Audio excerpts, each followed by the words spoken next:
క్రీస్తు శకం రాజుల కాలం నుండి రెవెన్యూ వ్యవస్థ ఉన్నదని టీజీటీఏ రాష్ట్ర మహిళా అధ్యక్షురాలు రాధా అన్నారు. శనివారం పటాన్చెరు డివిజన్లోని జేఎంఆర్ కన్వెన్షన్ సెంటర్లో టీజీఆర్ఎస్ఏ రెవెన్యూ ఉద్యోగుల ఆత్మీయ సమ్మేళనంలో ఆమె పాల్గొని ప్రసంగించారు. 30,000 మంది వీఆర్ఓ వీఆర్ఏలను గత ప్రభుత్వం తొలగించిందని, కొంతమందిని ఇతర శాఖలకు బదిలీ చేసి రెవెన్యూ శాఖలో క్షేత్రస్థాయిలో పనిచేస్తున్న వారి మనుగడ లేకుండా చేస్తుందని దుయ్యబట్టారు. ఇతర డిపార్ట్మెంట్లో పనిచేసుకుంటూ అక్కడ అవమానాలు పడుతున్నారని అన్నారు. ఈ సమావేశం చూస్తుంటే మళ్ళీ మా రెవెన్యూ వ్యవస్థకు మంచి రోజులు వచ్చాయని ఆమె అన్నారు. ఇతర శాఖల్లో పోతే నేను చాలా మీటింగ్లో కూడా చెప్పాను, వాళ్ళకి అట్లీస్ట్ వాష్రూమ్లోకి వెళ్ళడానికి తాళాలు ఇవ్వట్లేదు. మరి ఏ నాయకుడని అడిగారా?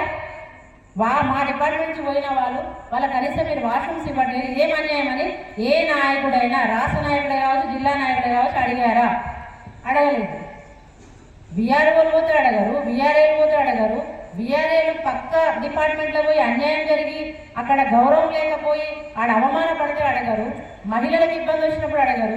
తహసీల్దార్ అరెస్ట్ అవుతున్నప్పుడు అడగరు.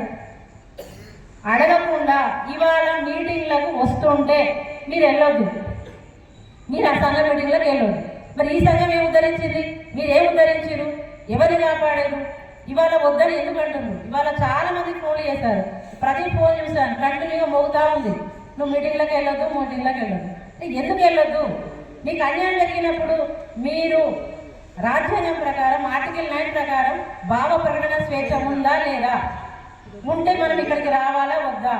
ఉన్నప్పుడు మరి మీరు రాజ్యాంగ హక్కుల్ని మీరు ఎట్లా కాల రాస్తారు?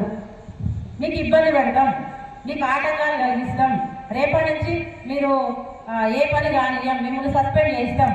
అరే ఏం నేర్చుకుంటున్నావు నువ్వు? నీకు ఏం తెలియదో నాకు అర్థం కావట్లేదు. మన డిపార్ట్మెంట్లో అన్యాయం జరిగినప్పుడు కొద్దిమందితోటి మనం రెవెన్యూ ఉద్యోగుల కలయిక ప్రోగ్రాం పెట్టుకుంటున్నాం. వాళ్ళకి జరిగిన అన్యాయం చెప్పుకోవడానికి అవకాశం ఇస్తున్నాం.